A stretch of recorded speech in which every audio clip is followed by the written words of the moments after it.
आपके हृदय में परमेश्वर के वचन का प्रकाशन। आपको अपने हृदय में परमेश्वर के वचन का प्रकाशन पाने की जरूरत है। यही कारण है कि हमें परमेश्वर के आत्मा पर निर्भर रहना है कि वह अपने वचन को हम पर प्रकट करे। उदाहरण के लिए, प्रचारक किसी बाइबल सत्य को हमारे सामने रखता है, इसीलिए हम उसे तुरंत समझ लेते हैं, ऐसा जरूरी नहीं है।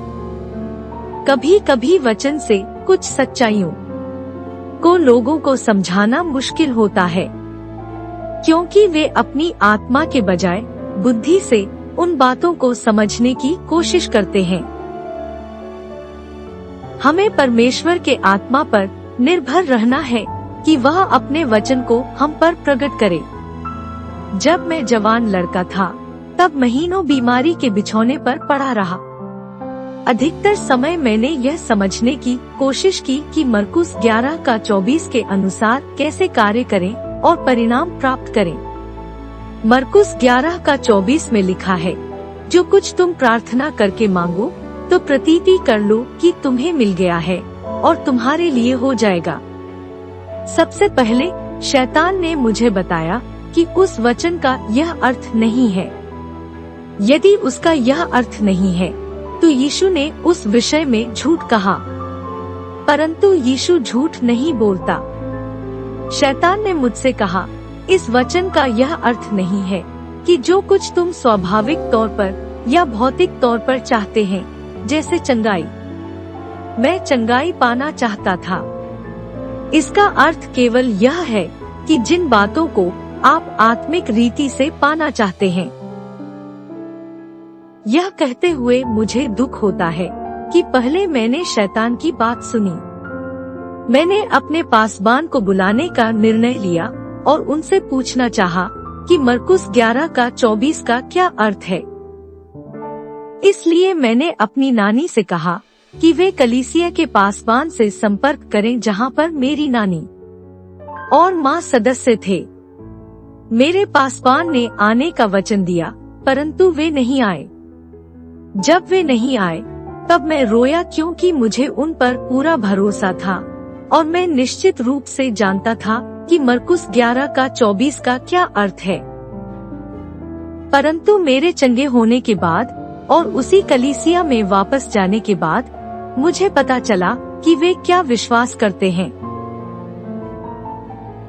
वे विश्वास नहीं करते थे कि मरकुस 11:24 में जो लिखा है उसका वही अर्थ है। परमेश्वर का धन्यवाद हो कि वे नहीं आए। अच्छी बात, क्योंकि उस समय जो कुछ वे कहते उस पर मैं भरोसा कर लेता था। जब उन्हें पता चला कि मैं विश्वास करता हूँ कि मरकुस 11:24 का वही अर्थ है जो उसमें बताया गया है, तब उन्होंने कहा, बेचारा लड़का इतने लंबे समय से बीमार पड़ा है और उसके दिमाग पर असर हो गया है। क्या अच्छी बात नहीं होगी यदि लोगों के दिमाग पर इस प्रकार का असर होगा? क्योंकि जैसे ही मेरे दिमाग पर असर हो गया, मेरे हृदय रोग ने मुझे छोड़ दिया। परमेश्वर की स्तुति हो। मैं चंगा हो गया और बीमारी के बिछौने से उठकर बैठ गया।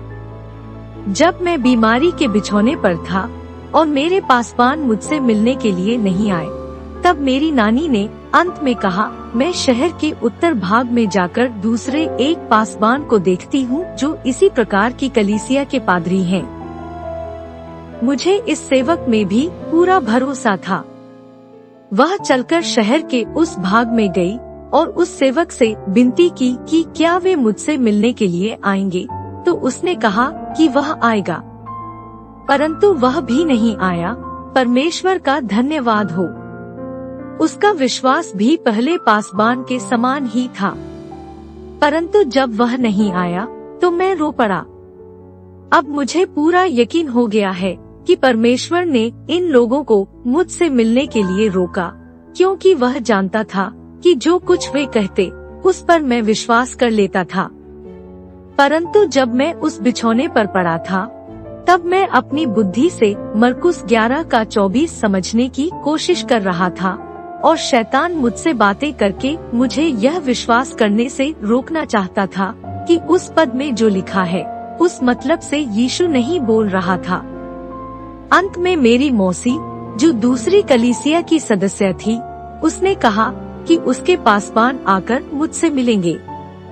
यह सुनकर खुश हो गया, क्योंकि मैं पहले वहाँ संडे स्कूल जाया करता था और उस पासवान से मिला था। मुझे विश्वास नहीं था कि वे आएंगे, परंतु एक दिन मैंने उनकी आवाज सामने के दरवाजे पर सुनी। मुझे ठीक से दिखाई नहीं देता था और कई बार ठीक से सुनाई भी नहीं देता था, परंतु जिस क्षण मैंने सामने के दरवाजे पर उनकी आवाज सुनी, मैं जान गया कि वे आ गए हैं। जब वे भीतर आए, तब मेरा हृदय खुशी से उछल पड़ा। मुझसे मिलने के लिए एक समय में केवल एक ही व्यक्ति कमरे में आ सकता था। डॉक्टर किसी और को नहीं आने देते थे, इसलिए उनके साथ कोई नहीं आया। मैं अपनी आंखों के सामने कुछ इंच से आगे नहीं देख सकता था, परंतु मैं उन्हें आते हुए सुन सका। जैसे ही वे मेरे बिछौने पर झुके, तब मुझे उनका चेहरा दिखाई दिया और मैंने महसूस किया कि उन्होंने मेरा हाथ अपने हाथ में लिया है। मुझे आंशिक रूप से लकवा मारा था और मेरी जीभ ठीक से काम नहीं करती थी। मेरे गले में भी थोड़ा लकवा मारा था, इसलिए जो मैं कहना चाहता था उसे कहने में मुझे कुछ देर लग जाती थी। फिर कभी कभी मैं उसे उल्टा बोलता था। मैं इस पासवान से यह कहने की कोशिश कर रहा था कि वे मेरा नया नियम लाएं और मरकुस 11 का 24 पढ़कर मुझे यह बताएं कि क्या उसका वही अर्थ है जो उसमें बताया गया है। क्या यह अजीब बात नहीं कि आप किसी से पूछते हैं कि यीशु के कहने का क्या वही मतलब था? मैं संघर्ष कर रहा था, अपने शब्दों को बोलने की कोशिश कर रहा था, और यदि वे ज्यादा समय रुकते तो मैं बोल पाता था। परंतु जो बोलने की मैं कोशिश कर रहा था, वह बोलने से पहले ही उन्होंने मेरा हाथ थपथ पाया और बड़ी गंभीर आवाज में कहा, धीरज रखो बेटा, कुछ ही दिनों में सब कुछ खत्म हो जाएगा। खैर, मुझे उत्तर मिल गया, ठीक है। और मैं आपको बताना चाहता हूँ कि आत्मिक तौर पर कहा जाए तो उनके इस बात को कहने के बाद उस कमरे में अंधकार सा छा गया। पासवान ने मेरा हाथ मेरे सीने पर रखा और पलटकर चल पड़े। मैं उनके समझने लायक एक भी शब्द नहीं बोल सका। इस पासवान ने उस एकमात्र ज्योति को, आशा की एकमात्र किरण जो मेरे पास थी, बुझा दिया, ठीक उसी प्रकार जैसे आप कमरे की बत्ती बुझा देते हैं। उसके बाद वे दूसरे कमरे में मेरे परिवार से वार्तालाप करने के लिए चले गए।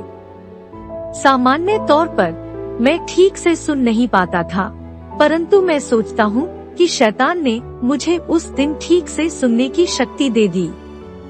पासवान दूसरे कमरे में गए और मेरा परिवार उनके आसपास इकट्ठा हो गया और मैं उन्हें प्रार्थना करते हुए सुन रहा था।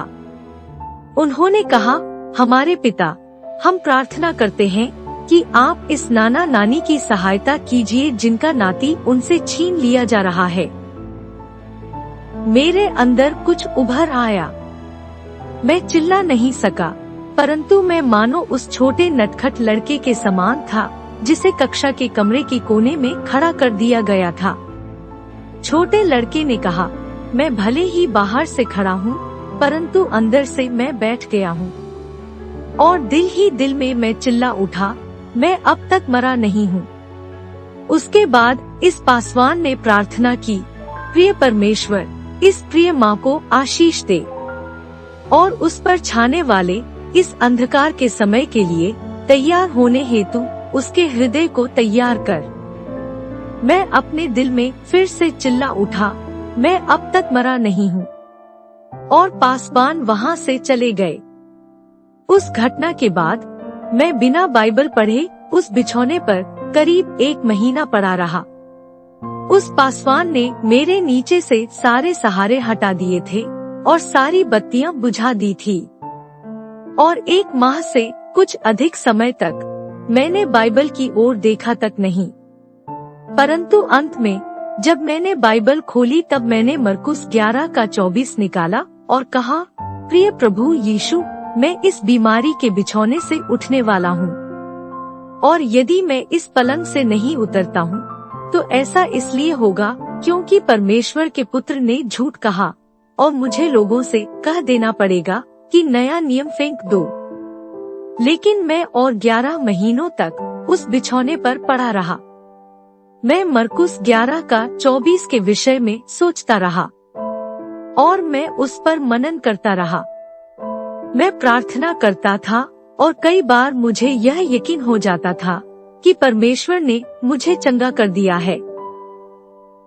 फिर मैं अपने शरीर की ओर देखता और अपनी धड़कनों को छूकर देखता और पाता कि मैं चंगा नहीं हूँ। जैसा कि मैंने कहा, वचन को आत्मिक रीति से समझा जाता है। वचन परमेश्वर के आत्मा की प्रेरणा से है, क्योंकि पुराने समय में पवित्र लोगों ने परमेश्वर के आत्मा की प्रेरणा से उसे लिखा है। 2 तीमोथेयुस 3 का 16, 2 पतरस 1 का 21। अगस्त 1934 के दूसरे मंगलवार को सुबह 8:30 बजे जब मैं उस पद पर मनन कर रहा था, तब अंततः मरकुस 11 का 23 और 24 का अर्थ मैं समझ गया। वहाँ प्रकाश हो गया, मानो किसी ने मेरे अंदर एक ज्योति जला दी थी। और मेरी सेवकाई में मैं लोगों को इस वचन की सच्चाई के विषय में बार बार बताता हूँ।